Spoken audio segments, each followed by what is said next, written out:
Practically अगर आप financial planning कर रहे हो तो टर्म इंश्योरेंस एक बहुत ही इंपॉर्टेंट इंस्ट्रूमेंट है हमारे हिसाब से। तो पीछे अगर हम बात करें, अडानी के स्टॉक बहुत ऊपर थे, सडनली एक न्यूज़ आती है और स्टॉक सीधे 75% डाउन चले जाते हैं। सर बिल्कुल, आप म्यूचुअल फंड के थ्रू इन्वेस्ट करें। मैंने ये भी सुना है कि चार्ट आपको पहले बता देते हैं कि स्टॉक नीचे जाने वाला है या ऊपर जाने वाला है। चार्ट्स मोस्टली वो लोग यूज़ करते हैं जिन्होंने ट्रेडिंग करनी होती है। क्रेडिट कार्ड रखना चाहिए लोगों को या नहीं रखना चाहिए? आप पर्सनल लोन ले लो, वो बेटर है। आप क्रेडिट कार्ड से लोन ना, क्रेडिट कार्ड पे पेमेंट यूज़ करके उसकी पेमेंट ना करो, ये नॉन रिकमेंडेबल है। तो जो सैलरी क्लास हैं उनको क्रेडिट कार्ड नहीं रखना चाहिए। सिमिलरली जैसे एसीसी सीमेंट्स हैं, उस टाइम पे सीमेंट में दम नहीं था नहीं और प्रमोटर उसको प्रमोट। तो बिल्कुल आपको शेयर को पहले समझना पड़ेगा, उसके बाद ही आप उस शेयर में इन्वेस्ट कर सकते हो। तो हमें इन्वेस्ट कब करना चाहिए, जब मार्केट ऊपर है या जब मार्केट नीचे आ जाती है? आप हर समय इन्वेस्ट कर सकते हो। आप जैसे जैसे कमा रहे हो साथ साथ डिसिप्लिन से रेगुलर इन्वेस्ट कर सकते हो। जैसे कोविड के टाइम पे मार्केट नीचे गई तो सबके फंड्स भी डाउन चले गए। वाइप आउट, पूरा का पूरा वाइप आउट होना और कुछ हद तक पैसा डाउन होना, कुछ हद तक डाउन होने के चांसेस हैं, बट फुली वाइप आउट होने के चांसेस 0 हैं।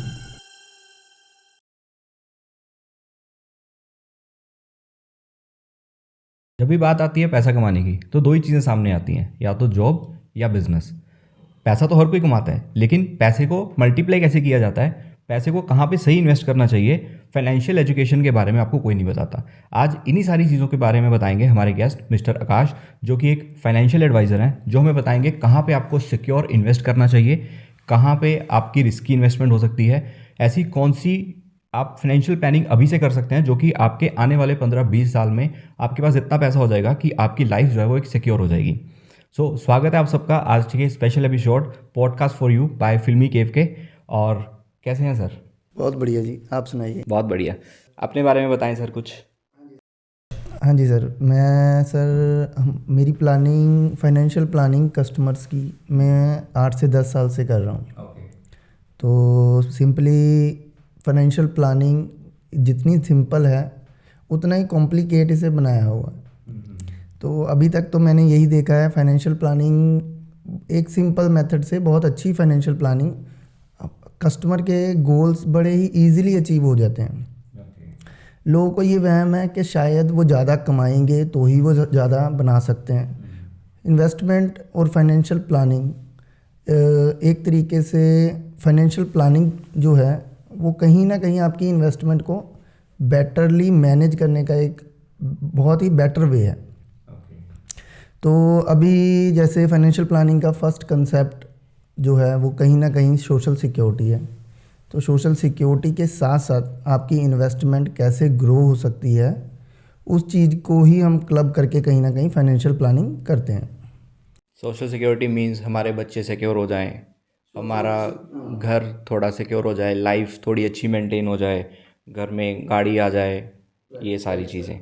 ओके।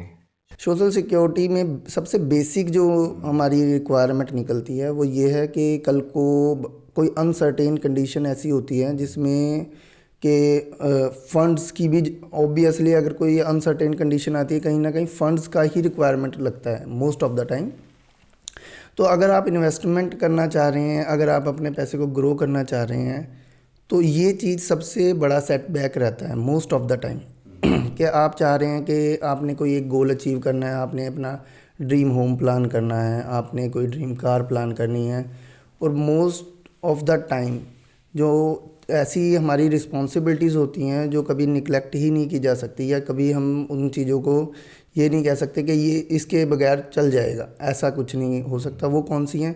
बच्चों की एजुकेशन, बच्चों की मैरिज, अपनी रिटायरमेंट, ये कुछ अनअवॉइडेबल रिस्पॉन्सिबिलिटीज़ हैं जो कि बंदे को, मतलब एक तरीके से कोई भी है वो इन चीज़ों को अवॉइड नहीं कर सकता। अब इन चीज़ों को अच्छे से प्लान करने के लिए कुछ चीज़ें हमारी इन रिस्पॉन्सिबिलिटीज़ के बीच एक तरीके से आप ये कह सकते हो रिस्पॉन्सिबिलिटी, ये जो एक्चुअल की प्लानिंग, इन चीज़ों की प्लानिंग के लिए आपको हैम्पर करती हैं चीज़ें, जैसे कुछ अनसर्टेन कंडीशंस लाइक घर में कोई बीमार हो जाए, कोई अनसर्टेन ऐसा एक्सपेंस लाइक बीमार होने की वजह से या अनसर्टेन एक्सीडेंट की वजह से कोई ऐसा, है ना।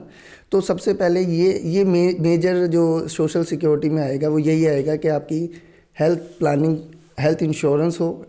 और सेकेंडली अनसर्टेन कंडीशन कुछ ऐसी हो सकती है कि मैं किसी समय, जो मैं अर्निंग मेंबर हूँ, मान लो हेड ऑफ फैमिली हूँ मैं, और मेरी अर्निंग किसी रीज़न से रुक जाए। फर्स्ट हो सकता है ड्यू टू एनी डिसीज़ और ड्यू टू एक्सीडेंट। जैसे पीछे कोविड आया था तो बहुत सारे लोगों की जॉब चली गई। हाँ, तो ऐसा नहीं है आप सैलरी क्लास हो या बिजनेस क्लास हो, तो हैम्पर तो किसी की भी अर्निंग हो सकती है। और ये ऐसा है, आप जैसे बता रहे हो अभी कोविड आया था, कोविड में तो चलो सभी के साथ ऐसा हुआ, पर मोस्टली कुछ चीज़ें हम प्लान ही नहीं करते, हमें पता ही नहीं होता कि जी ये चीज़ होने वाली है। तो उस केस में ज़्यादा मतलब आप ये कह सकते हो उस केस में बहुत ज़्यादा हैम्पर होता है। लाइक मैं सैलरी क्लास हूँ सपोज, ठीक है, और मेरे जाते हुए कहीं एक्सीडेंट हो जाता है सपोज, है ना। तो उस केस में मेरा ये बहुत ज़रूरी है कि आपका एक सिक्योरिटी के पॉइंट ऑफ व्यू से एक इंश्योरेंस हो एक्सीडेंट का। उस केस में क्या है, दो चीज़ें कवर होती हैं। पहला, आपकी जो अर्निंग रुक गई वो अर्निंग आपको कंसिस्टेंटली कंपनी देती है। सेकेंडली, आप अगर हॉस्पिटलाइज्ड हैं तो हॉस्पिटल का खर्चा भी मिल रहा है। अब इस चीज़ का लिंक आपकी इन्वेस्टमेंट या आपके फ्यूचर गोल से कैसे है। अगर आप अर्निंग नहीं कर रहे हैं, आपकी अर्निंग नहीं हो रही है, तो इट मीन्स आप इन्वेस्टमेंट भी नहीं कर रहे हो। इन्वेस्टमेंट अच्छी है या बुरी है, ये बात का कंसेप्ट है। पहले आपकी इन्वेस्टमेंट की सिक्योरिटी हमें पहले करके चलनी है। ये एक मेजर जो सोशल सिक्योरिटी का मेजर पॉइंट हमारा यहाँ पे निकल के आता है। और वो क्लब कैसे है आपकी इन्वेस्टमेंट के साथ, वो इस तरीके से क्लब है। तो सबसे पहले तो ये बताओ कि किस किस टाइप की इंश्योरेंस होती है और हमें कौन कौन सी इंश्योरेंस लेनी चाहिए। बहुत सारी इंश्योरेंस है मार्केट में, कोई हेल्थ है, कोई व्हीकल इंश्योरेंस है, कोई लाइफ इंश्योरेंस है, XYZ बहुत सारी इंश्योरेंस है। तो मिनिमम हमें ऐसी कौन सी इंश्योरेंस है जो हमें लेनी ही चाहिए, जो आगे जाके हमें बेनिफिट दे। Insurance individual to individual priority पे रहेगी। बट एक थंब रूल हम देख लेते हैं कि किस हिसाब से एक इंडिविजुअल को प्लान करना चाहिए। फर्स्ट ऑफ ऑल तो हेल्थ इंश्योरेंस होनी चाहिए, सफिशिएंट हेल्थ इंश्योरेंस होनी चाहिए पर्सन की खुद की और डिपेंडेंट जो फैमिली मेम्बर्स हैं। उसके बाद पर्सन की खुद की, एटलीस्ट खुद की ह्यूमन लाइफ वैल्यू के हिसाब से सफिशिएंट लाइफ या टर्म इंश्योरेंस हम कह सकते हैं होनी चाहिए।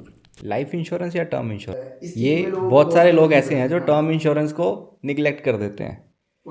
तो हमें टर्म इंश्योरेंस पे जाना चाहिए, लाइफ इंश्योरेंस पे जाना चाहिए। हर कोई ये कहता है कि पैसा मैं टर्म इंश्योरेंस में डाल रहा हूँ लेकिन उसका बेनिफिट मुझे तो है ही नहीं है, पैसा उसको मिलना नहीं, पैसा मिलेगा जब वो मर जाएगा, और मरने के बाद भी उसके बच्चों को या किसी को भी मिल रहा है। तो आप इस चीज़ को कैसे देखते हैं।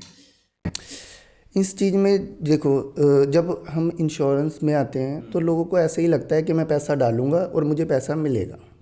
अभी इंश्योरेंस में उसे ये नहीं पता हेल्थ इंश्योरेंस क्या है। Most of the peoples don't know कि हेल्थ इंश्योरेंस में क्या है और लाइफ इंश्योरेंस में क्या है। ये अभी बहुत दूर है, ठीक है जी। तो जब हमने इंश्योरेंस की बात करी, पर्सन को ये लगता है मैंने इंश्योरेंस में पैसा डाला और कुछ समय के बाद मुझे पैसा बढ़कर मिल जाएगा। बट इंश्योरेंस का कंसेप्ट एक्चुअल में ये नहीं है। इंश्योरेंस का कंसेप्ट ये है कि आप हमें पैसा दो, आपकी कोई भी अनसर्टेन कंडीशन हो तो वो इंश्योरेंस पे डिपेंड करेगा कौन सी अनसर्टेन कंडीशन है, और हम उसको आपका सिक्योरली रिकवर करवा देंगे उस कंडीशन से। लाइफ इंश्योरेंस या टर्म इंश्योरेंस की बात करें तो लाइफ इंश्योरेंस में ऑर्डिनरी प्रोडक्ट्स बहुत सारे हैं, मल्टीपल प्रोडक्ट्स हो सकते हैं जिनमें अलग अलग फीचर भी हैं। ऐसा नहीं है, हम बिल्कुल ही टर्म इंश्योरेंस और लाइफ इंश्योरेंस को अलग नहीं कहते, but term insurance most of the peoples should have, उनकी ह्यूमन लाइफ वैल्यू के हिसाब से टर्म इंश्योरेंस ज़रूर होना चाहिए, जो कि सबसे ज़्यादा निगलेक्ट किया जाता है, ठीक है जी। और लाइफ इंश्योरेंस में बहुत सारे प्रोडक्ट हैं, अलग अलग फीचर के प्रोडक्ट हैं, कुछ आपको सूट करेंगे, कुछ किसी और को सूट करेंगे। जो आपको सूट करते हैं वो ज़रूर लीजिए प्रोडक्ट। लाइफ इंश्योरेंस के ऑर्डिनरी प्रोडक्ट भी हैं, यूलिप प्रोडक्ट भी हैं। अभी कस्टमर्स के लिए ये सब कुछ बहुत कॉम्प्लिकेटेड हो जाता है, कहाँ जाना है ना। यूलिप का क्या मतलब है। यूलिप होता है sir unit linked insurance plan. इसमें क्या आ जाएगा। इसमें आपके इंश्योरेंस और इन्वेस्टमेंट को क्लब कर दिया है। कैसे, आपका पैसा, कुछ पैसा आपके ही पैसे में, आपने मान लो 100 रुपये दिया, उसमें से कुछ पोर्शन आपका चला जाएगा लाइक टर्म प्रोडक्ट में, छोटे टर्म प्रोडक्ट में चला जाएगा और कुछ पैसा आपका शेयर मार्केट में इन्वेस्ट होगा। ऑब्वियसली एक्सपर्ट्स इन्वेस्ट करेंगे तो सेफ्टी रहती है। इस तरीके से यूलिप और टर्म इंश्योरेंस जो है बेसिकली हेल्थ इंश्योरेंस के बाद जो फर्स्ट प्रेफरेंस हम देंगे फाइनेंशियल प्लानिंग में वो होगी टर्म इंश्योरेंस, कि हमारी ह्यूमन लाइफ वैल्यू या हमारे डिपेंडेंट्स जिससे सर्वाइव कर सकते हैं उतना मिनिमम साइज टर्म इंश्योरेंस आपका होना चाहिए। अभी टर्म इंश्योरेंस और हेल्थ इंश्योरेंस में आपको normal life during normal life कुछ नहीं मिलना, जितना भी पैसा देंगे उसका कुछ नहीं मिलेगा, कुछ भी नहीं मिलेगा। इसी रीज़न से लोगों को ये रहता है कि हमें इधर नहीं डालना पैसा, जबकि ये सबसे मेजर रिक्वायरमेंट है। अभी हेल्थ इशू आए कोई फैमिली में या खुद को, तो जितनी इंसान सेविंग कर रहा होता है उससे ज़्यादा इवन वो कर्जा लेके भी लगा देता है। तो उस चीज़ की प्रोटेक्शन, आपको कर्जा ना लेना पड़े, आपकी सेविंग सेफ रहे, उसके लिए आपको health insurance first priority. Secondly person कहता है मैं नहीं रहूँगा टर्म इंश्योरेंस में, पर्सन कहता है मैं नहीं रहूँगा, उस समय फैमिली को फ़ायदा मिलना है। सर टर्म इंश्योरेंस में इतना सिर्फ आपकी सैलरी या आपकी बिजनेस इनकम का आपको 2 से 5% ही डालना है, इससे ज़्यादा मत डालिए। इतने में ही आप जितना आप ऑर्डिनरी प्रोडक्ट में 50% अपनी सैलरी का डाल के लोगे ना, उतना 2 से 5% डाल के आप टर्म इंश्योरेंस में कवर ले लोगे। अभी 2 से 5% आपको इतना पिंच नहीं करेगा, बट आपकी फैमिली और आपकी सिक्योरिटी बहुत अच्छी हो जाएगी। मेन इंसान पैसा कमाता है तो अपने बच्चों के लिए कमाता है ना, बिल्कुल। तो एट द एंड तो बेनिफिट बच्चों को ही होना है। तो मतलब टर्म इंश्योरेंस मेरे हिसाब से सबसे बेस्ट है। अगर आप प्रैक्टिकली देख रहे हो, हम जो भी कर रहे हैं अपने बच्चों के लिए कर रहे प्रैक्टिकली अगर आप फाइनेंशियल प्लानिंग कर रहे हो तो टर्म इंश्योरेंस एक बहुत ही इंपॉर्टेंट इंस्ट्रूमेंट है हमारे हिसाब से तो। बट एक अनटेक्निकल पर्सन के लिए टर्म इंश्योरेंस इसलिए एक तरीके से आपको इस तरीके से अपने प्रोडक्ट अपने फाइनेंशियल प्लानिंग में रखनी चाहिए कि वो हमारा एक एक्सपेंस है। अगर आप ये सोचोगे कि मैं इन्वेस्टमेंट कर रहा हूँ, वो इन्वेस्टमेंट नहीं है, वो आपकी फैमिली की सिक्योरिटी का एक रेंट ले रहे हैं। तो इस तरीके से अभी हमारा नॉर्मल वर्डिंग में तो हम कह देते हैं मेरे जाने के बाद मिलेगा, बट कहीं ना कहीं हम लेके किसी ने कुछ नहीं जाना, सारी एसेट्स हम बनाएंगे और यहीं रह जाएगी।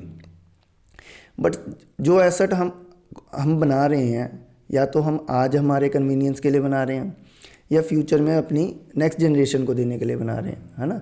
तो जो ये तो एक टेक्निकल तरीके से होगा कि हम एसेट को इस तरीके से देख रहे हैं। दूसरी अटैचमेंट क्या है कि अगर मैं एक टाइम से पहले चला गया तो मेरे साथ सबसे फर्स्ट अटैचमेंट मेरा लाइफ पार्टनर का है, सेकेंडली मेरे आगे जो जनरेशन है बच्चों का है।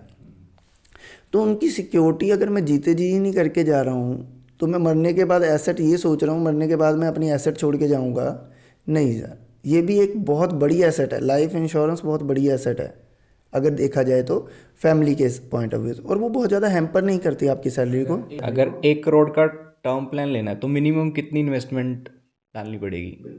क्योंकि हर कोई उतना अर्न नहीं करता कि वो अपना 2-3% कईयों के लिए भी बहुत ज़्यादा हो जाता है। जो कमाई 10,000 20,000 या 30,000 रहा है, तो उसके लिए मतलब अगर उसको 1 करोड़ की टर्म प्लान लेना है तो उसको मिनिमम कितनी इन्वेस्टमेंट करनी पड़ेगी और कितनी देर में ये मैच्योर होती है, या क्या है क्या नहीं है? या कोई ऐसे भी प्लान है कि मान लो कि 30 साल तक टर्म प्लान चल रहा है हमारा और 30 साल तक बंदे की डेथ नहीं होती है, तो क्या वो पैसा वापस आ सकता है या वो पैसा ज़ीरो हो जाएगा? टर्म इंश्योरेंस को मेजरली 3 पार्ट में हम समझ सकते हैं, और इसे और बेटर अंडरस्टैंड करने के लिए एक छोटी सी एग्जांपल के साथ हम समझते हैं इसे। पहले तो टर्म इंश्योरेंस को 3 पार्ट कैसे हैं। टर्म इंश्योरेंस में आप लिमिटेड टाइम के लिए प्रीमियम देके एक लॉन्ग टर्म के लिए कवरेज लेके रख सकते हो, ठीक है जी। टर्म इंश्योरेंस में आप एक लॉन्ग टर्म के लिए कवरेज ले रहे हो और लॉन्ग टर्म के लिए प्रीमियम दे रहे हो। जैसे आप कह रहे हो 20 ईयर्स 30 ईयर्स 40 ईयर्स के लिए मुझे टर्म इंश्योरेंस लेना है, और 40 ईयर्स के बाद जितना पैसा मैंने दिया एटलीस्ट वो तो मेरे को वापसी मिल जाए, ऐसा भी है। टर्म इंश्योरेंस में आप कह रहे हो कि मेरे को फुल लाइफ के लिए कवरेज चाहिए पर मेरे को प्रीमियम लिमिटेड टाइम के लिए देना है, तो ऐसा भी प्रोडक्ट है, ठीक है जी। सबकी पॉकेट के अकॉर्डिंग अलग अलग प्लान है। बिल्कुल सर। अभी हम बात करते हैं, जैसे आपने कहा कि एक पर्सन है, सैलरी कम है और वो सेविंग तो करता है, पर लाइफ इंश्योरेंस में सेविंग भी कर रहा है और सैलरी उसकी कम है, बट वो टर्म इंश्योरेंस में आना चाहता है। सर जितना प्रीमियम वो साल किसी भी ऑर्डिनरी प्रोडक्ट में देगा ना, 20,000 25,000, इतने में वो 1 करोड़ की टर्म इंश्योरेंस ले सकता है। ऐसा भी है। तो प्रोडक्ट अलग अलग प्रोडक्ट हैं, हर एक की सूटेबिलिटी के हिसाब से हैं प्रोडक्ट। वही ना, फाइनेंशियल प्लानिंग, अगर आप अपनी एक्चुअल में फाइनेंशियल प्लानिंग के साथ चलोगे तो आप हर चीज़ मैनेज कर पाओगे। और प्लानिंग एक ऐसे ऐसे मतलब फाइनेंशियल प्लानिंग में आप ऐसा भी कर सकते हो, आप एक आध पर्सन महीने में 5 लाख कमा रहा है और एक पर्सन महीने में 50,000 कमा रहा है, सपोज आप 5 लाख वाले से भी अच्छी प्लानिंग कर सकते हो in terms of investment. In terms of investment कि मैं 5 लाख कमा कर भी ऐसे एक्सपेंड कर रहा हूँ, स्पेंड ऐसे कर रहा हूँ, इन्वेस्ट ऐसे कर रहा हूँ कि आने वाले टाइम में उसकी उतनी ग्रोथ नहीं आएगी, और 50,000 अर्न करके भी मैं ऐसे इन्वेस्टमेंट कर रहा हूँ कि उसकी आने वाले टाइम में उस फिक्स एसेट प्रोडक्ट से भी ज़्यादा रिटर्न आ सकती है। क्योंकि मैंने यहाँ पे ये देखा कि जितने भी लोग हैं, ये सेविंग तो हर कोई करता है, हम भी सेविंग करते हैं, हर कोई लोग सेविंग करते हैं। वो सेविंग हमारी बैंक अकाउंट्स में रह जाती है। हम अपना जो भी पैसा है जो सेव करते हैं वो अपने बैंक्स में रख देते हैं, या हमारे घर की जो लेडीज़ हैं वो पैसा अपने घर पे ही सेव करते हैं। अब पैसा जो है वो मल्टीप्लाई नहीं हो पा रहा, ठीक है, वो जितना है उतना ही है। आज 1 लाख है, अगर वो 1 साल भी पैसा घर पे पड़ा रह गया तो इन्फ्लेशन रेट भी देखोगे तो 5% है, तो वो 1 लाख का 95,000 के अराउंड रह गया। अगर बैंक में भी पैसा रखते हैं तो भी ये मान के चलते हैं कि उसमें इंटरेस्ट आपको 3-3.5%, या कोई बैंक होगा जो 4% तक आपको इंटरेस्ट देता है। इन्फ्लेशन रेट उससे ज़्यादा है जो कि 5% है। तो लोगों को ये बताना है कि पैसा बैंक्स में रखना चाहिए या नहीं रखना चाहिए, या आपके पास बैंक से ज़्यादा जहाँ पे आप में इंटरेस्ट मिल सके। क्या कोई ऐसी सिक्योर इन्वेस्टमेंट है कि अगर मैं इस चीज़ में इन्वेस्ट कर दूँ जहाँ पे मेरे को बैंक से ज़्यादा इंटरेस्ट मिलेगा, ताकि लोगों को आने वाले टाइम पे वो पैसा मल्टीप्लाई होता जाए। तो इसके बारे में अगर आप कुछ बताएं तो। सर पहले तो ये अंडरस्टैंड करना बहुत इम्पॉर्टेंट है कि जो आप पैसा इन्वेस्ट कर रहे हो या सेव कर रहे हो, वो पैसा आप एक्चुअल टर्म में आपका पैसा बढ़ रहा है या नहीं। ये आपका पॉइंट बहुत बहुत जेन्युइन पॉइंट है कि एक्चुअल में आप जो पैसा बैंक में सेव कर रहे हो वो पैसा आपका बढ़ नहीं रहा है, वो पैसा आपका घट रहा है। इन्फ्लेशन की टर्म से अगर ये बहुत कम लोग अंडरस्टैंड करते हैं, और ये बेसिक सिंपल सी चीज़ है कि अगर आप 100 रुपये रख कर कल को 102 रुपये ले रहे हो तो उसकी परचेजिंग पावर 102 रुपये वाली नहीं है, उसकी परचेजिंग पावर 105 वाली है। तो ये 3 का हमें लॉस हो गया, 3 रुपये का हमें कहीं ना कहीं 3% का हमें कहीं ना कहीं लॉस हो रहा है। तो ओवरऑल जो इन्वेस्टमेंट है, इन्वेस्टमेंट और सेविंग, अगर इस चीज़ को अंडरस्टैंड किया जाए तो सेविंग के पॉइंट ऑफ व्यू से आपको बैंक में रखना चाहिए। जस्ट इस पॉइंट ऑफ व्यू से कि अगर आप 10 दिन 5 दिन या जो प्रोडक्ट है उसका यूज़ उसी तरीके से है। अभी सेविंग अकाउंट है तो उसका भी एक पर्पज़ है, और अगर कहीं आप इन्वेस्टमेंट कर रहे हो तो उस इंस्ट्रूमेंट का भी कोई पर्पज़ है। सेविंग अकाउंट में पैसा हमारा पैसा 1 या 2 दिन के बाद रिलीज़ किया जा सकता है, लिया जा सकता है। इमरजेंसी फंड्स के तौर पे हम उसको यूज़ कर सकते हैं। हाँ बिल्कुल, सेविंग अकाउंट आप इमरजेंसी फ़ंड के लिए अपनी कोई खाते से कोई अमाउंट डिडक्ट करवाने के लिए रख सकते हो। कल को मान लो आपको कहीं पे किसी को पैसा देना है, आपने चेक से पेमेंट करनी है या ऑनलाइन पेमेंट करनी है, तो उन पर्पज़ के लिए ठीक है। पर अगर आप कहो कि सेविंग अकाउंट आप इन्वेस्टमेंट के पॉइंट ऑफ व्यू से रखना चाहेंगे पैसा, तो नहीं, सेविंग अकाउंट बिल्कुल लॉस है, आपका पैसा डिफ्लेट हो रहा है, इन्फ्लेशन की वजह से कम हो रहा है। एक आपने पूछा कि पैसा अगर हम रख रहे हैं तो इसे इन्वेस्ट कहाँ पे किया जाए। तो ऐसे मार्केट में इंस्ट्रूमेंट बहुत सारे हैं रखने के लिए, पर पैसे को आपको हमेशा अपने गोल्स के अकॉर्डिंग, अपने टाइम हॉरिजॉन के अकॉर्डिंग ही इन्वेस्ट करना चाहिए। अभी टाइम हॉरिजॉन किसी का 6 महीने का भी होता है सर, किसी का 6 साल का भी होता है। तो 6 महीने वाला पैसा अगर हम कहें ऐसे प्रोडक्ट में रख दिया जाए जहाँ पे मार्केट की फ्लक्चुएशन है तो नहीं, तो आपको पैसा डेट में ही रखना है। डेट का ऐसा इंस्ट्रूमेंट में रखना है जहाँ पे आपको 6 महीने बाद मिल जाए, है ना। और कुछ पैसा ऐसा होता है कि आपको पैसे पे आप मतलब रिस्क नहीं ले सकते, risk in the sense short term का रिस्क, तो उस पैसे को भी आपने डेट में रखना है इस तरीके से। और इन्वेस्टमेंट अगर आपको लॉन्ग हॉरिजन के लिए रखना है पैसा, या आप इन्वेस्टमेंट, देखो इन्वेस्टमेंट तो हर पैसा जो आप रख रहे हो वो इन्वेस्टमेंट पॉइंट ऑफ व्यू से रख सकते हो, बट इन्वेस्टमेंट किस पर्पज़ से कर रहे हो ये बहुत इंपॉर्टेंट रहेगा।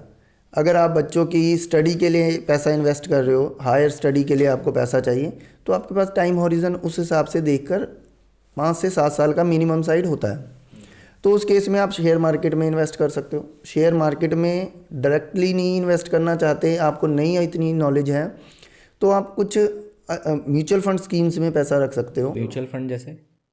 म्यूचुअल फंड में जैसे एसआईपी म्यूचुअल फंड, एसआईपी में रख सकते हो। म्यूचुअल फंड में आप लमसम अमाउंट रख सकते हो। वो कैसे वर्क करता है म्यूचुअल फंड? म्यूचुअल फंड्स में सर एक एक्सपर्ट है जो आपके पैसे को अलग अलग शेयर्स में ही लगा रहा है। ओके, मतलब हम खुद डायरेक्ट इन्वेस्ट नहीं कर रहे, हमारे बिहाफ पे कोई एक्सपर्ट है जो कि उस पर ट्रेडिंग कर रहा है। बिल्कुल बिल्कुल। देखिए आप अपने काम में कोई भी काम कर रहा है कोई पर्सन, तो वो अपने काम में एक्सपर्ट है। मैं जाके उसका काम नहीं कर सकता, मुझे पता है पहले सीखने के लिए मुझे समय लगेगा, ठीक है जी। या आप उसे सीख भी सकते हैं, ऐसा नहीं है, हर पर्सन की कैपेसिटी है, कोई भी काम कोई भी सीख सकता है। बट बात यह है कि अगर आप अपने काम में से टाइम निकाल सकते हो, फिर तो आप शेयर्स में एक्सपर्टीज़ लो और फिर इन्वेस्ट करो। उसके लिए भी कहीं ना कहीं 5 से 7 साल चाहिए आपको, ठीक है जी। और कुछ टेक्निकली चीज़ें ऐसी हैं जो सीख कर आप इवन 6 महीने साल में भी इन्वेस्टमेंट कर सकते हो लॉन्ग टर्म हॉरिजन के साथ। तो म्यूचुअल फंड में जो है आपका पैसा बहुत सारा, एक तरीके से एक नंबर ऑफ पर्सन्स का पैसा एक पूल में रख लिया जाता है। अब उस पूल से एक एक्सपर्ट वो पैसा आपका अलग अलग शेयर्स में इन्वेस्ट कर रहा है। अब उसमें भी हर अलग अलग स्कीम्स हैं, उसी तरीके से उन स्कीम्स का टाइम हॉरिजन होता है। अभी टाइम हॉरिजन में रखने का पर्पज़ ये होता है कि आपका गोल क्या है। अगर आपका गोल 6 महीने वाला तो 6 महीने वाली स्कीम में रखो, और अगर आपका गोल 6 साल वाला है तो 6 साल वाली स्कीम में इन्वेस्ट करो। तो इस पे एवरेज इंटरेस्ट क्या मिलता है? अगर तो आप 5 ईयर्स या उससे ज़्यादा का टाइम हॉरिजन रख रहे हो, एसआईपी में पैसा इन्वेस्ट कर रहे हो, तो एसआईपी में 3 तरीके के फ़ंड मेजर होते हैं, large cap fund, small cap fund और मिड कैप फंड। तो लार्ज कैप फंड का 3 से 5 साल का हॉरिजन है। 3 से 5 साल अगर आप पैसा रख सकते हो एसआईपी में, तो आपको मिनिमम साइड भी 12% की रिटर्न मिल जाएगी। ये पास्ट परफॉर्मेंस है जो इस यूनिवर्स ने, लार्ज कैप के यूनिवर्स ने पिछले 25 से 30 साल में दी है, ठीक है जी, जब से म्यूचुअल फंड वर्क कर रहा है। सेकेंडली हमारा आता है, अगर आपका टाइम हॉरिजन थोड़ा ज़्यादा है 5 से 7 साल का, तो उसमें आप मिड कैप कैटेगरी के प्रोडक्ट में पैसा रख सकते हो। उसमें आपको रिटर्न 12 से 15% ईजीली आ जाएगी, ठीक है जी। और अगर आपका 7 साल या उससे ज़्यादा का टाइम हॉरिजन है, तो आप मिनिमम साइड एसआईपी में 15% ऑनवर्ड्स रिटर्न लेते हो स्मॉल कैप फंड्स में। कितने से स्टार्ट हो जाती है ये मिनिमम इन्वेस्टमेंट? एसआईपी सर आप 500 रुपये महीने से कर लो हर मंथ 500 रुपये, और साल के एंड में रफली 12% का इंटरेस्ट। मतलब अगर मैं 3,000 रुपये मंथली स्पेंड कर रहा हूँ और अगर मैं उसको 30 साल तक करता हूँ, तो मैंने रफली 10 लाख स्पेंड किया, और 12% के इंटरेस्ट के हिसाब से वो मेरा 1 करोड़ के आसपास बन जाएगा। बीच में कंपाउंडिंग भी आ जाएगी। बिल्कुल सर, मतलब यहाँ पे मेजर इफेक्ट कंपाउंड का है। मतलब सबसे बेस्ट यही रहा कि 3,000 रुपये हम इन्वेस्ट कर रहे हैं और हर कोई कर देगा 3,000, और 30 साल के लिए कर रहे हैं, 30 साल में आपके पास 1 करोड़ पहुंच जाएगा। तो सबसे बेस्ट इन्वेस्टमेंट मैं तो यही कहूँगा कि मिनिमम इन्वेस्टमेंट 3,000 से आप स्पेंड कर रहे हो, 12% हम इंटरेस्ट लेके चलते हैं, कईयों में ज़्यादा भी मिलता होगा, है ना। तो 3,000 रुपये हमने स्पेंड किए 30 साल के लिए, 10 लाख हमने दिया, 10 लाख का आपका 1 करोड़ बन गया। इसमें रिस्क भी होता है। देखो 2 तरीके के रिस्क हैं, अभी हम रिस्क पे आए हैं, तो 2 तरीके के रिस्क हैं, हमेशा रहेंगे। शेयर मार्केट में 2 तरीके के रिस्क, या कहीं पे भी आप इन्वेस्ट करते हो तो 2 तरीके के रिस्क रहते हैं। पहला रिस्क आपका पैसा वाइप आउट हो जाएगा, जीरो हो जाएगा। अगर आप किसी एक जगह पैसा लगाओगे तो वाइप आउट होने के चांसेस ज़्यादा हैं, और अगर आप मल्टीपल जगह पैसा लगाते हो तो आपके वाइप आउट होने के चांसेस कम हो जाते हैं। ठीक है सर, आपका पैसा वाइप आउट हो सकता है अगर इकॉनमी या इंडियन इकॉनमी या आपका जैसे नॉर्मली जो म्यूचुअल फंड में पैसा लग रहा है वो इंडियन इकॉनमी में लग रहा है। जैसे कोविड के टाइम पे मार्केट नीचे गई तो सबके फंड्स भी डाउन चले गए। वाइप आउट पूरा का पूरा वाइप आउट होना और कुछ हद तक पैसा डाउन होना, कुछ हद तक डाउन होने के चांसेस हैं, बट फुली वाइप आउट होने के चांसेस ज़ीरो हैं। उसका भी रीज़न है, होते हैं स्टॉक्स में, होते हैं शेयर मार्केट में, डायरेक्ट स्टॉक्स में पैसा जीरो भी हो जाता है किसी किसी कंपनी में, उसकी रेशो बहुत छोटी है। और जो SIP है या म्यूचुअल फंड है उसमें पैसा जीरो होने के चांसेस हैं ही नहीं सर, नामात्र हैं। नामात्र किस तरीके से, जो पैसा जैसे मान लो मेरा 100 रुपया आगे जाके 100 कंपनियों में इन्वेस्ट हो रहा, मैंने आपको बताया पूल बन गया, पूल में फंड मैनेजर ने पैसा लेकर उसी पूल से अलग अलग कंपनीज में इन्वेस्ट करना है। अभी उनमें से 2 4 5 कंपनियां उसने भी पूरी स्टडी के बाद इन्वेस्ट किया, ठीक है जी, वो भी स्टडी के बाद कर रहा है। पर हम ये भी मानते हैं आपने पूरी स्टडी करी, पर बिजनेस ऐसा है ना, टेक्निकली कहीं पे कोई एक गलती हुई तो बिजनेस ख़त्म भी हो सकता है। तो मान लो 5-7 कंपनियाँ ख़त्म भी हो गई, तो 93% कंपनियाँ भी अगर ग्रोथ करेंगी तो 12% मिनिमम ग्रोथ कह रहा हूँ, वो तो जो आपकी डाउन गई भी है ना कंपनी, जीरो भी कर दिया जिस कंपनी ने, उसको भी रिकवर कर देगा। बिल्कुल। स्टॉक मार्केट पे चलते हैं।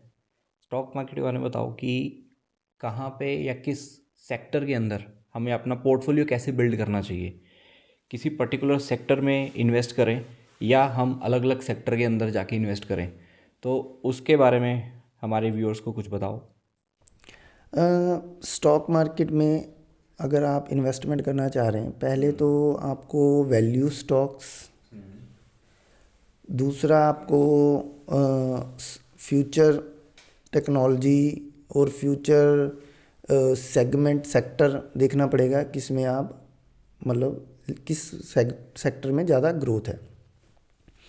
और ओवरऑल आपको सभी सेक्टर्स में कुछ कुछ अमाउंट ज़रूर रखना चाहिए। किसी समय कोई सेक्टर अच्छा परफॉर्म करता है और किसी समय कोई सेक्टर अच्छा परफॉर्म करता है।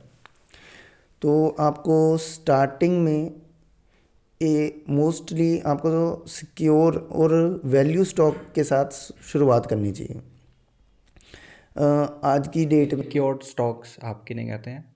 सिक्योर स्टॉक्स आप उन्हें कह सकते हो सर जिन स्टॉक्स में या जिन कंपनीज़ में वैल्यू है और वो सेक्टर काफ़ी समय से सेफली कंसिस्टेंटली ग्रोथ कर रहे हैं। तो उन सेक्टर्स में नॉर्मली जो कंसिस्टेंटली परफॉर्म कर रहे हैं वो ओवर वैल्यूड आपको मिलेंगे नॉर्मली। रीज़न के सभी को उसकी वैल्यूज़ पता है, इन फ्यूचर जैसे भी उसने ग्रोथ करना है तो वो बुक वैल्यू से ज़्यादा पे ट्रेड हो रहे होते हैं। तो जिस समय भी ऐसे शेयर आपको वैल्यू में यानी कि कम रेट में, वो मार्केट चलते हुए में भी मिल सकते हैं आपको, जिस समय बहुत ज़्यादा ग्रोथ पे है मार्केट उस समय भी मिल सकते हैं, और जिस समय मार्केट डाउन है उस समय भी मिल सकते हैं। तो ये ऐसा नहीं है कि हाँ अभी मार्केट बहुत महंगी हो गई है तो हमें वैल्यू स्टॉक नहीं मिलेगा, नहीं। जो कंपनीज़ कंसिस्टेंटली परफॉर्म कर रही हैं और जिन कंपनीज़ के टेक्निकल्स भी अच्छे हैं और जिन कंपनीज़ में फ्यूचर में लाइक आप कह सकते हो पावर स्टॉक्स हैं, जो वो फ्यूचर में हमें पता है कहीं ना कहीं सारी की सारी हमारी व्हीकल इंडस्ट्री आपकी इलेक्ट्रिक होने वाली है। तो ये तो क्लियरली दिख रहा है ना। तो कहीं ना कहीं ऐसे स्टॉक्स तो आपके पोर्टफोलियो में होने ही चाहिए। रिन्यूएबल एनर्जी, ग्रीन एनर्जी, पूरा वर्ल्ड उस पर काम कर रहा है और इंडिया बड़ा ही एग्रेसिवली काम कर रहा है। इंडिया ने कई ऐसे समिट में कहा है कि हम फुली ग्रीन एनर्जी पे काम करेंगे। तो हमें इन्वेस्ट कब करना चाहिए, जब मार्केट ऊपर है या जब मार्केट नीचे आ जाती है? आप हर समय इन्वेस्ट कर सकते हो।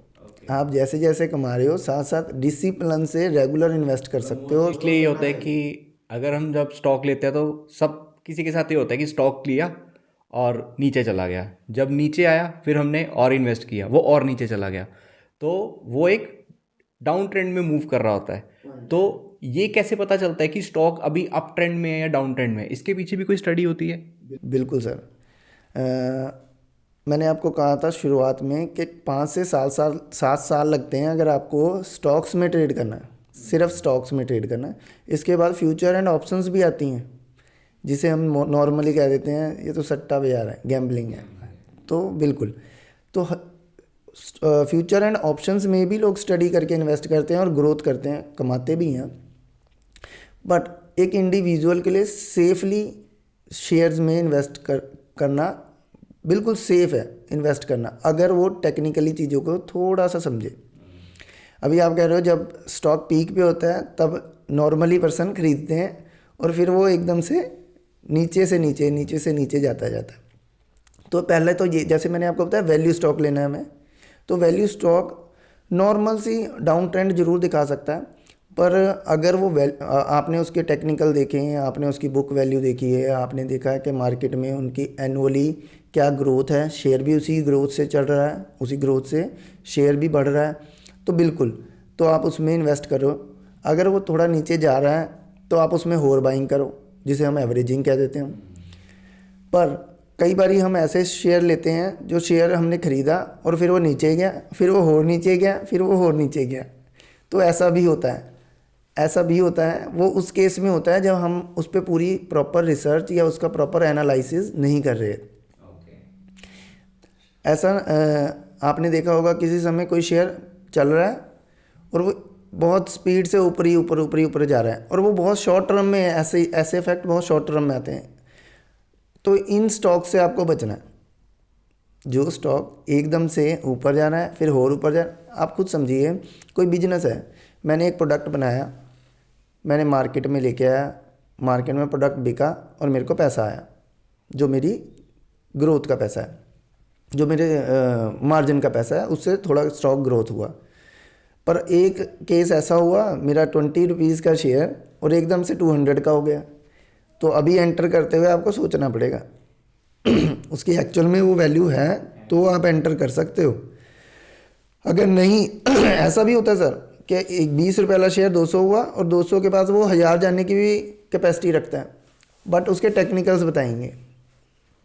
अभी मैं एक छोटे शेयर की, वैसे करता नहीं हूँ नॉर्मली, बट एक शेयर की डिस्कशन करता हूँ आपसे। सुज़लोन एनर्जी शेयर है, पावर पे काम कर रहा है, पावर सेक्टर में काम करता है।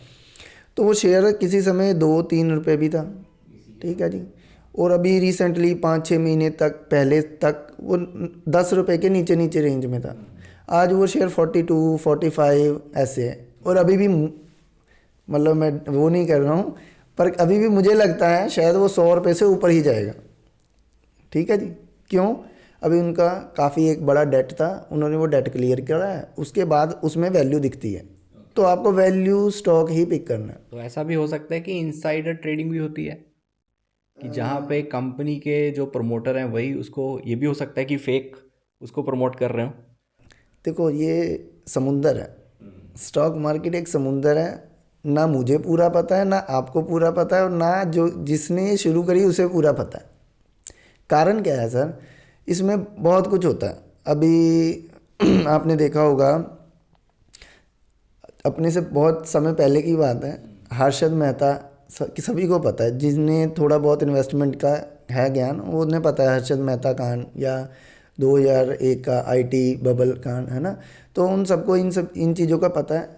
बट कहीं ना कहीं जो हमारी रेगुलेटरी है इसे और अच्छे से अच्छा बना रही है, लोगों की इन्वेस्टमेंट के लिए एक अच्छे से अच्छा प्रोडक्ट बन रहा है ये। बट हाँ, ऐसा इनसाइडर ट्रेडिंग ऐसी चीज़ों पे अपन कमेंट तो नहीं कर सकते, बट हाँ लगता है कहीं ना कहीं चलता तो होगा। तो मेरे हिसाब से आपका कहना है कि अगर स्टॉक ऊपर है तो इन्वेस्टमेंट रिस्की है।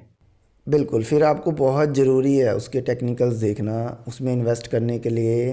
देखो टेक्निकल्स ऐसे अवेलेबल हैं, आप आजकल तो बहुत सारी चीज़ें हमें ऑनलाइन मिल रही हैं, बैलेंस शीट मिल जाती है, कंपनी का ओल्ड ट्रैक मिल जाता है। पीछे अगर हम बात करें, अडानी के स्टॉक्स बहुत ऊपर थे, सडनली एक न्यूज़ आती है और स्टॉक सीधे 75% डाउन चले जाते हैं। तो वहाँ पे टेक्निकल्स क्या करेंगे? एक सिंपल सी न्यूज़ आई और स्टॉक नीचे, लोगों का 75% पैसा ख़त्म। तो उस टाइम पे अब वहाँ पे आके मेरे को इन्वेस्टमेंट करनी चाहिए, या लोगों का ये होता है कि ये तो अब और नीचे चली जाएगी, कंपनी डूब चुकी है। बहुत सारे लोग ऐसे भी होते हैं कि वहाँ से वो निकल जाते हैं। तो 75% लॉस करके 25% पैसा उन्होंने निकाला और निकल गए। बहुत सारे लोगों के लिए ये भी एक अपॉर्चुनिटी की बात होती है। अगर मैं वॉरेन बफे की बात करूं तो उनकी बहुत फेमस कोट है, B fearful when everyone is greedy and B greedy when everyone is fearful. तो अगर मैं उनके हिसाब से चलूं तो उनका कहना ये है कि अगर स्टॉक नीचे है जहाँ पे सब लोगों का फियर है तो आपको वहाँ पे इन्वेस्टमेंट करनी चाहिए। तो मेरी भी यही मानना है कि मैं भी ऐसी स्टॉक्स ढूंढता हूँ जो कि अपना एकदम टॉप लगा के अब वो अपने बॉटम पे आ चुके हैं। तो जब बॉटम पे आ रहा है तो दैट मीन्स अब उसको वापस ऊपर जाएगा। तो इन्वेस्टमेंट जो है वो मेरी एक थोड़ी सी सेफ हो जाती है। तो मैं तो इसी स्ट्रैटेजी को यूज़ करता हूँ। आप कौन सी स्ट्रैटेजी को फॉलो करते हैं? तो अगर आप उसके बारे में कुछ बताएं ताकि हमारी स्ट्रैटेजी और हमारे व्यूअर्स की स्ट्रैटेजी थोड़ी और इम्प्रूव हो जाए। पॉइंट है सर। ऐसे एक्चुअली बहुत सारी स्ट्रैटेजी हैं। अभी जो आपने वॉरेन बफेट जी का कोट एक डिस्कस किया, तो एक्चुअल में बहुत रियल चीज़ है ये। और ये किसी एक शेयर के लिए नहीं है। अगर आप, मैं थोड़ा सा इसे वो करूँगा, किसी एक शेयर के लिए नहीं है। कोई शेयर ऊपर से नीचे आया, ये ज़रूरी नहीं है कि आप उसे बाय करो। सॉरी, ये चीज़ कोट कर रहा हूँ मैं। उस वॉरेन बफेट जी का जो ये कोट है वो इम्प्लीमेंट होता है ओवरऑल मार्केट के लिए। ओवरऑल मार्केट में जब सब लोग फेयरफुल हैं तो आपको ज़रूर इन्वेस्ट करना चाहिए। अभी कोरोना का टाइम लें, कोरोना के टाइम में सब फेयरफुल थे, पूरी की पूरी मार्केट ही बस्ट थी एक तरीके से ना। 70% तक भी शेयर्स नीचे आए, वो भी क्वालिटी शेयर्स जिनमें लोग नहीं रुक पाए, जबकि रुकना चाहिए था।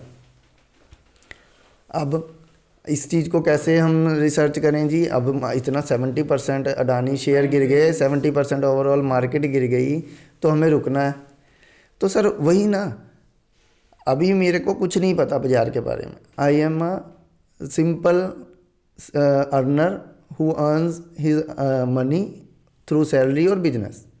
अभी मुझे कुछ नहीं पता मार्केट के बारे में, अभी मुझे इन्वेस्टमेंट करनी है, तो मैं क्या करूं?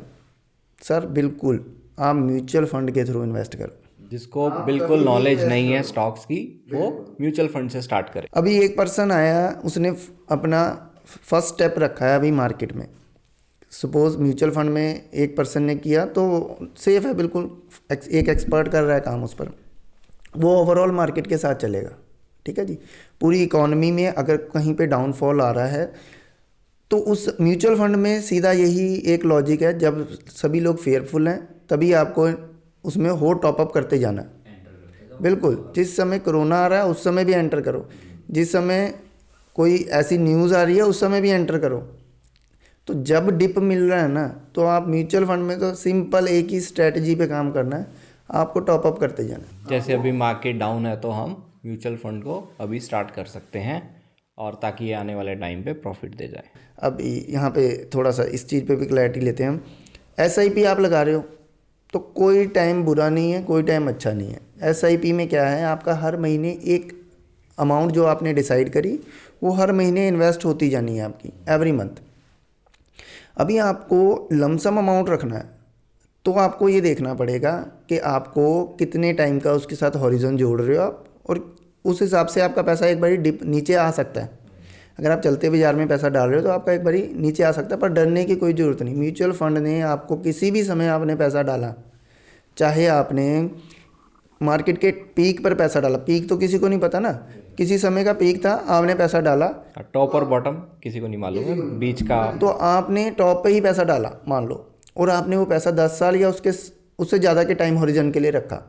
ठीक है जी, 10 साल या उसके ज़्यादा के टाइम हॉरिजन के साथ रखा, तो आपको मिनिमम 12 से 15% रिटर्न मिलनी ईजिली मिल रही है, और इससे ज़्यादा ही जाती है नॉर्मली। सेकेंडली, अभी मैं कह रहा हूँ जिस समय मार्केट में डिप आए, आपने जो अमाउंट आपके पास एडिशनल पड़ा है वो डाल दो। अब वो कैसे, मान लो 6 महीने पहले मार्केट में एक डिप आया, आपने जो भी अमाउंट आपके पास था 10,000, 20,000, 5 लाख जो भी था आप डाल सकते हो, पर उसमें भी टाइम हॉरिजन आपको रखना है 5 से 7 साल का। तो इस तरीके से हर डिप में आप थोड़ा थोड़ा अमाउंट डाल सकते हो। जो हमारा मेन टॉपिक था स्टॉक्स, अभी हमें उस पर स्टेप रखते हैं। हुआ क्या, आपने अभी स्टार्ट करा और आपने इन्वेस्ट कर दिया सीधा अडानी में, ठीक है जी। क्यों, आपने देखा अडानी के शेयर पिछले 2 साल में जी 10 टाइम कर गए पैसा, है ना। तो मैंने आपको भी उससे पहले ये कहा था कि सर जब आप स्टॉक बढ़ गया है ना, आपको उसके टेक्निकल देखने बहुत ज़रूरी हैं।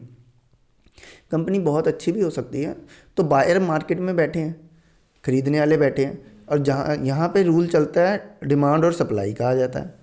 अभी एक चीज़ अच्छी है, एक क्वालिटी की चीज़ है, अभी उसके लिए खरीदने वाले 10 खड़े हैं। प्रोडक्ट एक है मेरे पास, खरीदने वाले 10 पड़े हैं। एक ने खरीदा दूसरे को बेचा, दूसरे ने खरीदा तीसरे को बेचा, ऐसे करके उसकी वैल्यू बढ़ गई।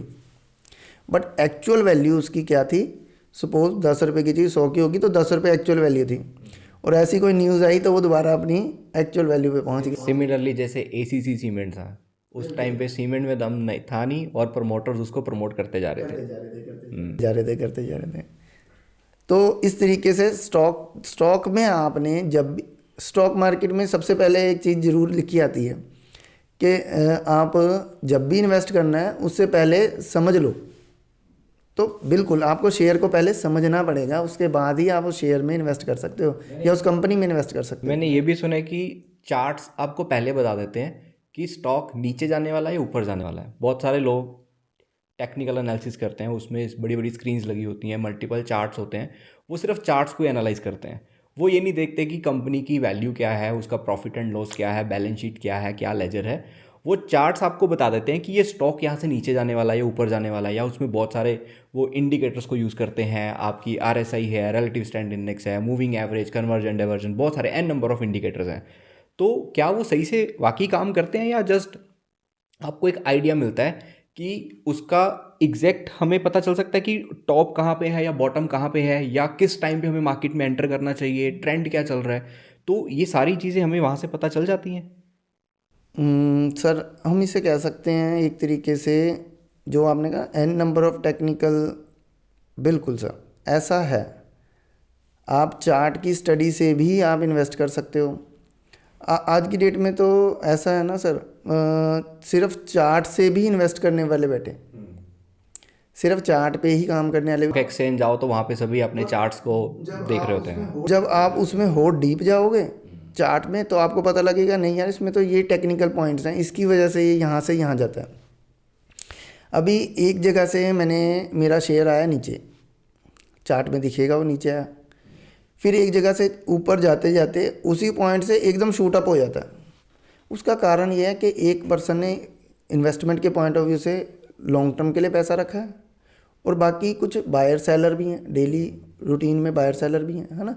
तो चार्ट्स मोस्टली वो लोग यूज़ करते हैं जिन्होंने ट्रेडिंग करनी होती है। तो वो ये देखते रहते हैं कब नॉर्मल बायर आके लॉन्ग टर्म वाला इन्वेस्टर बैठ रहा है, और उसके बाद वो अपना शॉर्ट टर्म वाला जो प्रॉफिट है वो लेके निकलना चाहते हैं। ट्रेडिंग रिकमेंडेबल नहीं है मेरे से, मैं अगर कोई मेरे से बात करे तो मैं कहूँगा ट्रेडिंग रिकमेंडेबल नहीं है बिगनर्स के लिए नहीं है। अगर आपको प्रॉपर नॉलेज है, आप चार्ट्स पढ़ने आते हैं, उसमें क्या पैटर्न मूव हो रहे हैं, क्या इंडिकेटर लगा रहे हो, सपोर्ट रेजिस्टेंस क्या है, वो सब अगर आपको मालूम है तो आप कुछ हद तक अपनी मतलब 10 में से आप ये कह लो कि 60 ट्रेड आप सेफली प्ले कर सकते हो। 3 ट्रेड गलत भी हो सकते हैं, क्योंकि एग्जैक्ट तो किसी को नहीं पता बॉटम कहाँ पे जा रहा है और टॉप कहाँ पे जा रहा है। बिल्कुल सर, बिल्कुल। अभी लास्ट ईयर की रिपोर्ट है कि अगर कोई शेयर मार्केट में जो ट्रेडर्स हैं उनमें से 2 से 5% ट्रेडर ही पैसा कमा रहे हैं, 95% पैसा गंवा रहे हैं। और ट्रेडिंग में आने के लिए मैंने कहा 5 से 7 साल चाहिए आपको एक्सपर्टीज़ लेने के लिए। एक्चुअल में ट्रेडिंग कर कोई भी सकता है सर, आप भी कर सकते हो, मतलब जिसे अभी मान लो बिगनर है कोई, वो भी कर सकता है, मतलब कोई भी कर सकता है ट्रेडिंग। बट उसके कुछ रूल्स हैं जिस पे लोग मोस्टली नहीं काम करते। किस समय एंटर होना है, किस समय एग्ज़िट करना है, आपको ये भी पता लग जाता है। बट जब आप मार्केट में बैठे हो तो आप रुक नहीं पाते, आप कहीं ना कहीं मल्टीपल ट्रेड कर लेते हो। तो 95% लोग वहाँ पर आके फंस जाते हैं। जो पर्सन अपना एक तरीके से पेशेंस से इन्वेस्ट करेगा या ट्रेड करेगा, वही कमाएगा सर। क्रेडिट कार्ड के बारे में आपसे मैं जानना चाहूँगा, क्रेडिट कार्ड रखना चाहिए लोगों को या नहीं रखना चाहिए? क्रेडिट कार्ड के सर मेरिट डीमेरिट दोनों ही हैं। फर्स्ट ऑफ ऑल हम मेरिट की बात करते हैं। मेरिट में क्रेडिट कार्ड आपका सिबिल स्कोर बढ़ाने के लिए अच्छा प्रोडक्ट है। अगर आप मोटा मोटा दो चार इम्पोर्टेंट पॉइंट बता देता हूँ। अगर आपके पास क्रेडिट कार्ड है तो आपको उसे 70% तक ही इस्तेमाल करो, अगर आपने अपना सिबिल स्कोर अच्छा करना है तो। नॉर्मल यूजिंग के लिए यूज़ करो आप 70% तक, और उसे टाइम से पहले पे कर दो। इससे आपका सिबिल स्कोर भी बढ़िया रहेगा और आप इसे अच्छे से यूटिलाइज़ कर सकते हो। पर अगर आप ये सोचते हो क्रेडिट कार्ड यूज़ कर कर आप उसकी पेमेंट थोड़ा लेट देना चाह रहे हो, तो बिल्कुल भी रिकमेंडेबल नहीं है। पहला, आपका सिबिल स्कोर नीचे जाएगा। दूसरा, इस पे इतना का इंटरेस्ट है सर। कितना इंटरेस्ट आ जाएगा? आप पर्सनल लोन ले लो, वो बेटर है। ओके। आप क्रेडिट कार्ड से लोन ना, क्रेडिट कार्ड पे पेमेंट यूज़ करके उसकी पेमेंट ना करो, ये नॉन रिकमेंडेबल है सर। एवरेज क्या इंटरेस्ट पड़ता होगा? सर कहने को तो एवरेज 36% है, पर ये जाता है 36% क्रेडिट कार्ड पे? हाँ जी, ओके। कहने को है, ये 50% तक जाता है सर। ये 3 और 3.5% मंथली के हिसाब से कंपाउंड कैलकुलेट होता है। ओके, मतलब जो एनुअली 36-42% है वो कंपाउंडिंग के साथ अगर आप मिनिमम पे करते जा रहे हो वो 50 तक पहुंच जाएगा। ओके, ऐसा है। तो मे भी कुछ थोड़ा फ़र्क हो ऊपर नीचे, बट सर 20% भी नॉन रिकमेंडेबल है ना सर। 20% भी अगर आप एनुअल पे कर रहे हो तो आप खुद के साथ नाइंसाफ़ी कर रहे हो, क्योंकि इससे अच्छे लोन के ऑप्शंस हैं आपके पास। इससे अच्छे पर्सनल लोन है, मतलब क्रेडिट कार्ड उसी के लिए है जिसके पास पीछे आपके बैंक में अगर पैसा पड़ा है तो आप क्रेडिट कार्ड को यूज़ करो, उसमें अगर कुछ ऑफर आ रहे हैं तो आप उसको यूटिलाइज करो। और 2 4 5 दिन 10 दिन 15 दिन का आपका है कोई ऐसा रूटीन, तो उसमें यूज़ कर सकते हो। आजकल क्या है सर, मतलब क्रेडिट कार्ड हमारे पास आया नॉर्मली, तो सैलरी क्लास तो नॉर्म ऐसा होता है कि वो पहले लेके खर्च लेता है, उसका सैलरी आने पे देता है, और दिए नहीं जाते तो फिर और उधार लेता है और उधार लेगा, तो वो एक ट्रैप में फंस गया। ट्रैप में फंसता जा रहा है। तो वो एक लोन को चुकाने के लिए दूसरा लोन, दूसरे को करने के लिए तीसरा लोन, एट द एंड। और एक बारी ये जो बबल ब्लास्ट हुआ, आप एक लोन ईएमआई देने में भी आप थोड़ा सा पीछे रह गए, तो साथ ही आपका सिबिल खराब, और आप दोबारा लोन भी नहीं ले सकते। आपका सिबिल और नीचे से नीचे डाउन साइड जाएगा। तो जो सैलरी क्लास हैं उनको क्रेडिट कार्ड नहीं रखना चाहिए, या अगर आपके बैंक में जितना आप स्पेंड करने वाले हो क्रेडिट में उतना अगर आपके बैंक में पड़ा है तो आप क्रेडिट कार्ड को यूज़ करो। बिल्कुल सर, बिल्कुल ऐसे ही। तो लोन आप रिकमेंड करते हो कि लोन हमें लेना चाहिए या नहीं लेना चाहिए? अगर आपके पास, कई बार क्या होता है कि लोगों के पास पैसा है लेकिन फिर भी वो जानबूझ के लोन लेते हैं, तो उसके पीछे क्या रीज़न है? या अगर लोन हम ले रहे हैं तो उसका हमें बेनिफिट है या नुकसान है? लोन सर लेना चाहिए, पहले तो मैं ये कहूँगा लोन लेना चाहिए। और दूसरा, लोन सिर्फ उसे लेना चाहिए जो इसका एक प्रॉपर सिस्टम बना सकता है। कारण क्या है, आप रेट ऑफ इंटरेस्ट कम भी ले लो, और अगर आप उसकी ईएमआई नहीं दे रहे हो तो कहीं ना कहीं आप कंपाउंड के करके एक ट्रैप में फंस जाते हो। आप होम लोन ले रहे हो, होम लोन लेकर अगर आप उसकी ईएमआई नहीं दे पा रहे हो तो कहीं ना कहीं फिर वो आपको ट्रैप ही है ना। तो लोन लेने के 2 3 बेनिफिट हैं। वो क्या, आप टैक्स प्लानिंग कर सकते हो लोन के साथ अपनी, ठीक है जी। आप जिस लोन लेकर आप ऐसी एसेट बना सकते हो जो लोन के इंटरेस्ट से ज़्यादा आपको दे सकती है। बट लोन रिकमेंडेबल नहीं है कि आप एसेट बनाओ या इन्वेस्टमेंट करो।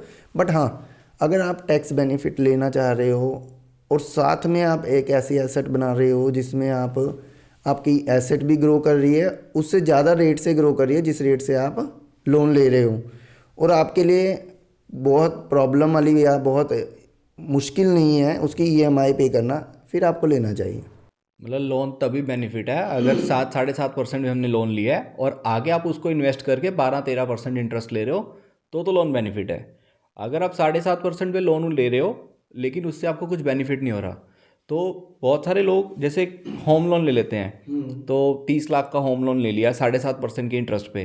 तो मैंने ये देखा है कि अगर आपने 20 साल का लोन लिया है तो आपको 30 का 60 लाख देना है। देखने में वो 7.5% दिखाते हैं कि आपको लग रहा है 7.5% ही तो इंटरेस्ट है, लेकिन वो 30 का आपको 60 लाख देना है। आपने 20 साल के लिए होम लोन ले लिया, तो यहाँ पे वो एक ट्रैप में फंस जाता है। तो लोन आपके हिसाब से ये है कि तभी ले अगर आपके पास उतना पीछे बैलेंस है कि आप उसको ईजिली दे सकते हो, या आपकी सैलरी उतनी है कि आप कुछ अमाउंट हर मंथ निकाल सकते हो। डीमेरिट तो यही है सर, अगर आप पहले लोन ले रहे हो उसके बाद उसकी ईएमआई नहीं दे रहे हो, ठीक है। सेकेंडली आपने लोन लिया और आप कह रहे हो आपने 30 लाख की एक होम लिया और उसका 20 साल में 60 दे रहे हो, है तो ये 50% हो गया, आप डबल पैसा 100% हो गया, 100% हो गया। ठीक है जी। पर अगर आप वो 100% भी दे रहे हो और इसके दौरान आपने बीच में किसी कोई ईएमआई मिस कर दी, इसकी पेनल्टीज़ भी आप अलग से दोगे सर। ये तो अभी दिख रहा है आपको 30 का आप 60 दे रहे हो सकता है वो 30 का 65 भी जाए और 70 भी जाए। इवन यहाँ पे तो हमारे मैरिज कल्चर भी इतना एडवांस है कि हर कोई, उसके पास पैसा हो या ना हो, लेकिन मैरिज करेगा एकदम फर्स्ट क्लास। तो उसके लिए भी वो लोन लेके मैरिज कर रहा है। तो एक तो मैरिज के लिए लोन ले रहा है, उसके पास वैसे ही पैसा नहीं है। तो यहाँ पे बेसिकली थोड़ी सी शो ऑफ हमारे पंजाब रीजन की अगर बात करें तो ज़्यादा है। तो मतलब ये भी एक ट्रैप में फंसता जा रहा है। फर्स्ट ऑफ ऑल तो जो आप लोन ले रहे हो और लोन लेके खर्च रहे हो, ये तो थंब रूल बना लो, लोन लेके हमने खर्चना नहीं है। खर्चना इन द सेंस इन्वेस्ट नहीं हो रहा है आपका, ये आपका एक्सपेंड हो रहा है, ठीक है जी। तो ये चीज़ तो आप बिल्कुल नेगलेक्ट कर दो कि हाँ उस केस के लिए तो लोन लो ही ना। अगर पॉसिबल है, किसी रेयर केस में ज़रूरी है, लाइफ थ्रेटनिंग है तो हो सकता है, बट वैसे रिकमेंडेबल नहीं है। दूसरा, आप लोन ले रहे हो, आप आज 30 लाख का होम लोन लिया और आपको पता है आप 60 लाख रुपए दोगे। एक पॉइंट से तो ये नेगेटिव है, सेकंड पॉइंट से पॉजिटिव है। आज आप 30 लाख का लोन ले रहे हो, 30 लाख की प्रॉपर्टी ली, 20 साल बाद वो प्रॉपर्टी, वो भी एक अजम्पशन ही है या कोई अच्छा आपकी रिसर्च है उस प्रॉपर्टी पे, तो 30 लाख की प्रॉपर्टी हो सकता है आपकी 20 साल बाद 90 लाख की हो जाए, 1 ईयर की हो जाए। बट आप अभी से ईएमआई दे रहे हो, पैसा आपका अभी से जा रहा है, वो इन्वेस्टमेंट भी हो रही है आपकी। तो कुछ लोग रेंटल इनकम के लिए लोन ले रहे हैं, रेंटल इनकम भी बना रहे हैं अपनी। तो बहुत सारी चीज़ें हैं सेम प्रोडक्ट है, किसी के लिए पॉजिटिव है और किसी के लिए नेगेटिव है, इस्तेमाल करने पर है सर। तो मेन हमारे ऊपर डिपेंड करता है आपकी रिसर्च कैसी है, कि अगर 30 लाख का लोन ले रहे हैं और 30 लाख की हम प्रॉपर्टी लोन ले रहे हैं, तो 30 की हम ये मान के चलेंगे वो 30 का आपका 90 होना चाहिए, क्योंकि 30 का 60 तो आप लोन दे ही रहे हो। बिल्कुल उस टाइम पे वो हम ये कह सकते हैं कि ये गुड इन्वेस्टमेंट है। और दूसरा आपने बताया कि टैक्स सेविंग अगर आपको करनी है तो उसमें आपको बेनिफिट मिल जाएगा। और टैक्स सेविंग के कौन से प्लान्स हैं कि जहाँ पे हम इनकम टैक्स बचा सकते हैं कि मिनिमम इतना तो हमारा सेव हो ही जाए, तो उसके भी कुछ प्लान्स हैं आपके पास?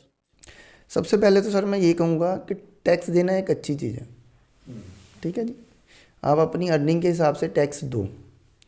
फॉरेन में लोग खुश होकर टैक्स देते हैं, ज़्यादा से ज़्यादा देते हैं, कंट्री डेवलप करती है और उस हिसाब से लोगों की अर्निंग भी है।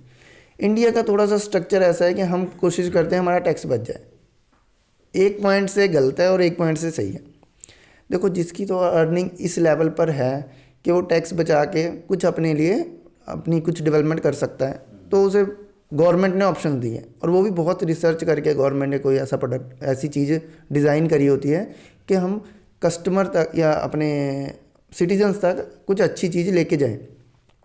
अभी फॉरेन में पॉपुलेशन कम है, सोशल सिक्योरिटी वहाँ की गवर्नमेंट दे रही है, वहाँ पे उन्हें ये प्लान करने की ज़रूरत नहीं है मुझे हेल्थ इंश्योरेंस कितना लेना है, ये प्लान करने की ज़रूरत नहीं है लाइफ इंश्योरेंस कितना लेना है ना।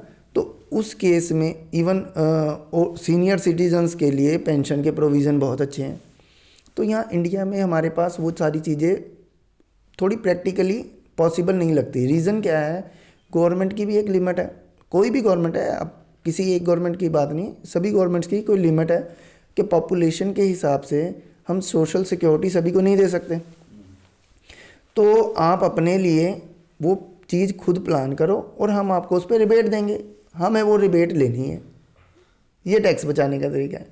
बोलने में थोड़ा ऐसा लगता है हम बचाना है, बट नहीं, वो आपके बेनिफिट के लिए है। अगर आप हेल्थ इंश्योरेंस में कुछ अमाउंट डालते हो तो वहाँ पे आपको टैक्स बचता है। अभी आप टर्म इंश्योरेंस या लाइफ इंश्योरेंस में कुछ अमाउंट डालते हो तो वहाँ पे भी टैक्स बचता है। अभी आप सेविंग के और इंस्ट्रूमेंट में पैसा डालते हो, जैसे कि पोस्ट ऑफिस, बैंक की एफडी 5 इयर्स ऑनवर्ड वाली, लाइफ इंश्योरेंस में किसी भी लाइफ इंश्योरेंस के ऑर्डिनरी प्रोडक्ट में पैसा डालते हो, कहीं यूलिप प्रोडक्ट में, यूनिट लिंक्ड प्रोडक्ट में पैसा डालते हो, टैक्स बचेगा। म्यूचुअल फंड के ELSS product, equity linked saving scheme product है, उसमें भी आपका टैक्स बचेगा। और सबसे कम टाइम इसी स्कीम में होता है कि आपका पैसा 3 साल के लिए ही लॉक होता है। Otherwise most of the products में 5 इयर्स के लिए पैसा लॉक होता है। तो यहाँ पे आपका पैसा 3 साल के लिए लॉक होएगा। इसके अलावा भी कुछ इंस्ट्रूमेंट है, नेशनल पेंशन स्कीम है, NPS प्रोडक्ट होता है, उसमें आपको एडिशनल टैक्स बचता है। PPF, अभी PPF, ELSS, post office scheme, FDs, ये सभी एक जगह क्लब होके टोटल 1,50,000 तक की आज की स्लैब जो है वो टैक्स बचाती है अभी। बट NPS आपको एडिशनल 50,000 की एक स्लैब में लेके जाता है। तो आप 1.5 लाख से ऊपर 50,000 और बचाना चाहते हो टैक्स, तो वो भी बचा सकते हैं NPS से। तो ऐसे 2-4 और अच्छे प्रोडक्ट और भी हैं जो टेक्निकली अगर हम लेके चलें तो वहाँ पे भी आप टैक्स बचा सकते हो। तो आज हमने स्टॉक मार्केट के बारे में जाना, आपको इनकम टैक्स कैसे सेव करना है, वो हमें क्रेडिट कार्ड रखना चाहिए या नहीं रखना चाहिए, हमारी ऑडियंस को वो पता लग गया। उसके बाद लोन कब लेना चाहिए और कब नहीं लेना चाहिए, तो बहुत सारी आज की हेल्दी डिस्कशंस में से हमने ये सारी चीज़ें आज सीखी हैं। सो थैंक यू सर आपका हमारे पॉडकास्ट आने के लिए। सो अगर हमारे व्यूअर्स अगर किसी और चीज़ में इन डेप्थ जानना चाहेंगे या जिसमें भी हमारे सबसे ज़्यादा कमेंट में आएंगे, तो आपको हम फिर से इनवाइट करेंगे, उस पर्टिकुलर टॉपिक के बारे में ही हम डिस्कस करेंगे। सो अगर आपको ये वीडियो हमारी अच्छी लगी है तो आप वीडियो को लाइक कीजिए, चैनल को सब्सक्राइब कीजिए। मिलते हैं ऐसे और इंटरेस्टिंग पॉडकास्ट के साथ। Thank you.